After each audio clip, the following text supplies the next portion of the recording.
Welcome to NME ICT Sakshat e-content project under Ministry of HRD Government of India. This project is of marketing management.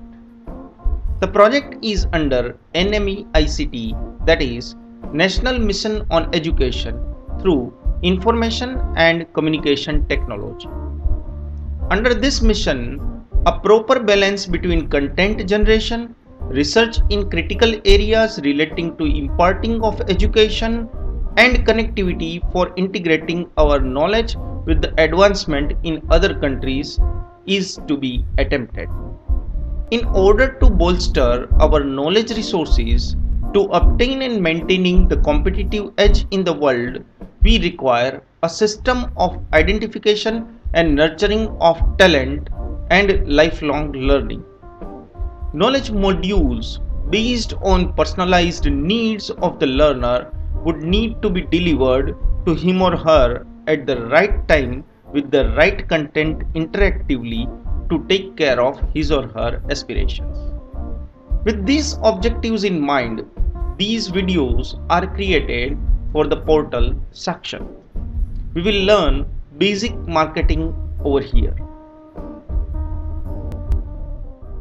Hi, I am LL means learner. I am learner of marketing management. I'll learn marketing in master's class. The desire for learning marketing comes out of interest. This is very interesting topic. Marketing management is seen everywhere in the society. You see up or down, you see here and there, you can see brand names and logos and advertisements and people working in marketing area. I am very much interested in learning marketing. Let us learn marketing from Dr. J. Badiani. He is going to teach marketing management under Sakshat e-content development project under National Mission on Education through Information and Communication Technology, that means NMEICT. Let us start learning. Good morning to all. Today, we are going to learn new product development. Hello and welcome to Sakshat e-content on marketing management.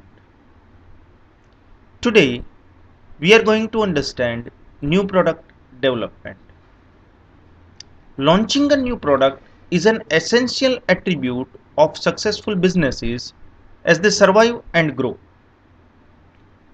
The ability to develop these new products to compete in existing or new market is a core competency for many successful firms.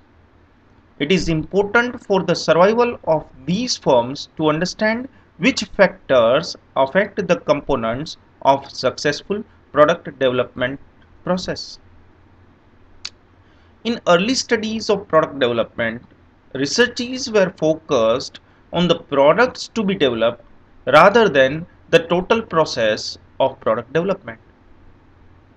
But after 1970s, the new product development process expanded to include, researchers expanded to include the study of the process of new product development.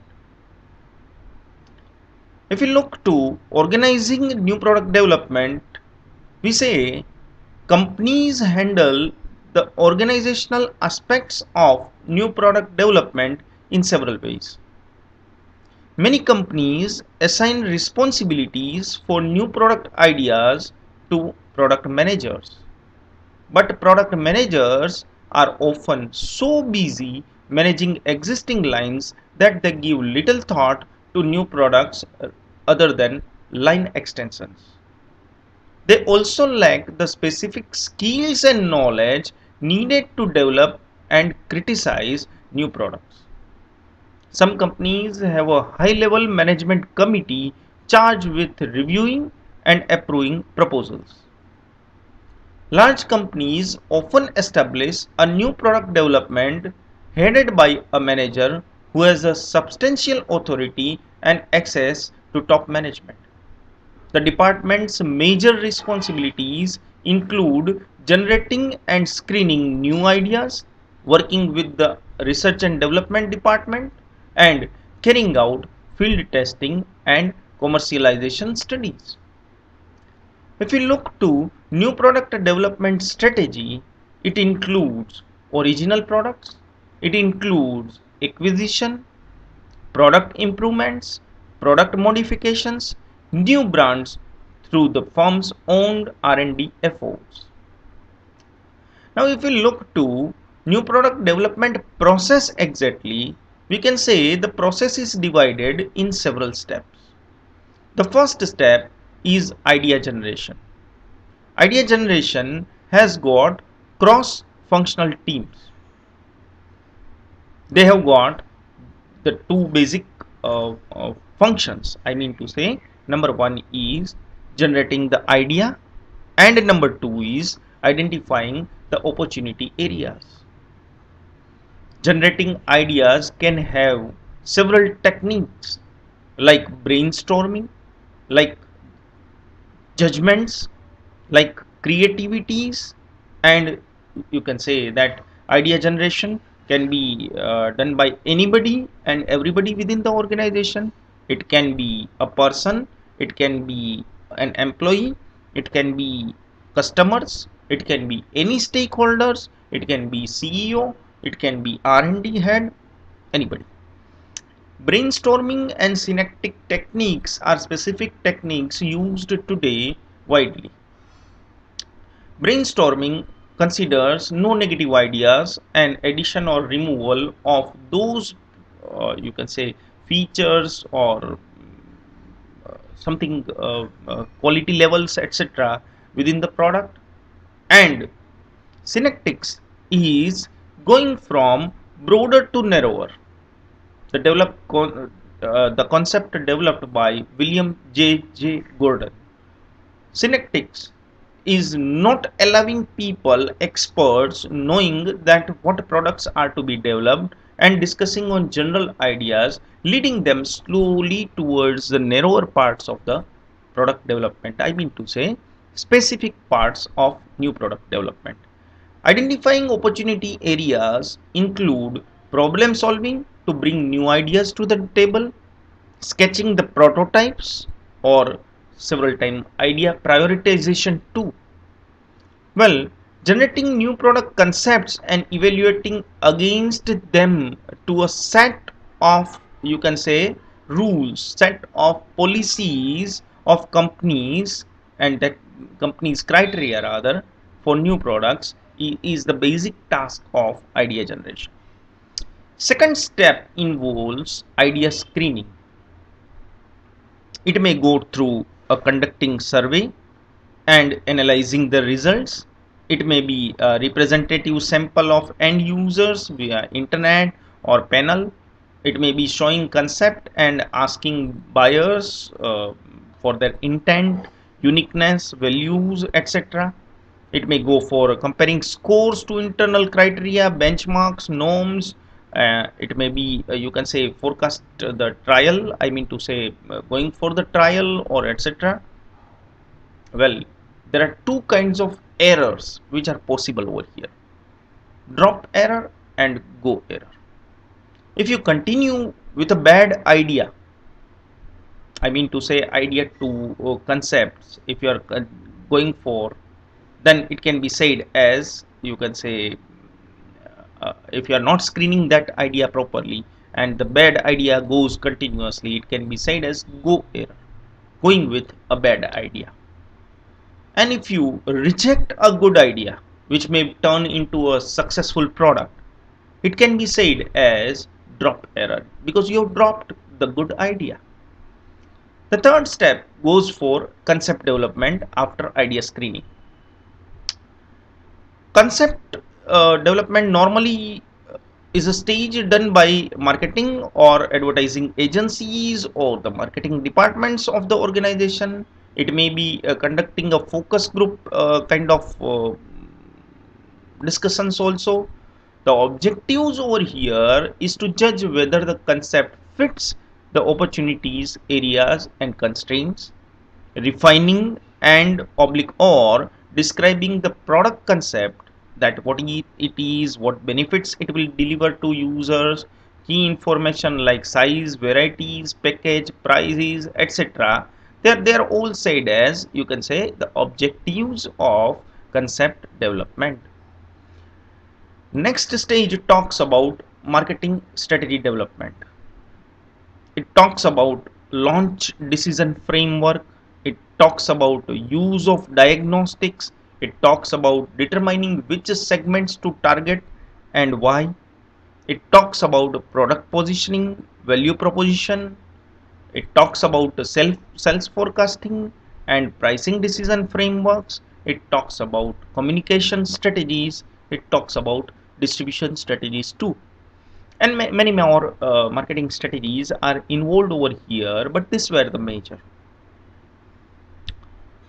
Well, after development of these all strategies with the framed concept, a marketer, a business rather, needs to go for the next step, and that is what is business analysis.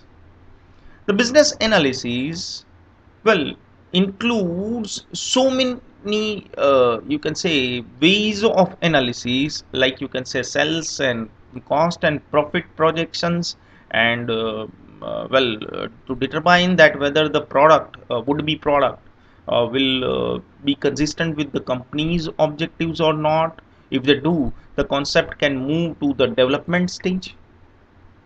Well, over here, the BEP, break-even point, break-even quantity, the profits, the average profits, etc., are to be calculated. Even it is analyzed that the new product, would be product, will be in which product line, the way in which, how much it can enhance the values of product line, or it can deteriorate the product line, how much diversifications are needed, etc. Well, next stage is product or prototype development. Product or prototype development includes either a product itself development or a prototype, a small miniature of the product development. When specifically product is costly or it is very large in size, prototypes are developed, which are a small version of that product for testing the market, or for, you can say, looking that how it looks or how it feels, etc. Well, the product or prototype development stage is divided into two basic steps. First is initial stages with broad design parameters to conduct a survey or to experiment or for refining the designs, and then afterwards it is fine tuning and finalizing the designs. That designs which formulate over there, formulations vary, types vary, etc., and optimizing the final version of the product. After development of the final version of the product or prototype, well, it is to be tested. Like if any guests come to our house, before serving a tea or coffee or some beverages, we test it, how we have prepared. The similar way, over here too, products or prototypes are to be tested before the last step, that is what is commercialization. This process should involve the use of simulated, controlled, and or conventional test marketing to evaluate, decide and refine the product and its launch. Well, designing and implementing test marketing approaches should consider the nature of implementation problems, the new product, its importance to the organization, and the amount of uncertainty in the market environment. In some cases, test marketing can be bypassed in favor of immediate market entry. Well, some competitive situations may force you to bypass this kind of uh, process, I mean to say test marketing. This approach can succeed with careful attention to track the new product launch and modify accordingly. The last step in new product development process includes commercialization. Based on marketing, if the company decides to go for the manufacture and sell of the product, uh, capacity decisions are to be made. The timing of the launch, the geography of the initial launch, the niche market within the target market, and how to launch the product becomes important decisions over here. Well, this was about the new product development process. Now, after that, if we look to key factors which affect the new product development process, they are acceptance of new products depends on understanding the market, sharpening the product features to respond to customers, and mobilizing institutional resources. It is dampened demand can result from misinterpretation of market conditions, flaws in product features, and lack of institutional commitment. Managing product growth and refinement throughout the product life cycle challenges are even there which affect the new product development process. The competitive environment, the market situations, the factors, the framework, the total marketing environment even affects, you can say, the new product development. Well, the next and last point over here to be considered is measurement of new product development. Measurement of new product development is not consistent throughout the literature, but most variations of measurement focus on product performance, development time, and the cost of development. Successful new products in the service industry can be more difficult to measure manufacturing products, but may use the same measurement categories. Thank you very much. Thank you very much for the class and watching. I have learned a lot. Did you? Have a good day from the learner.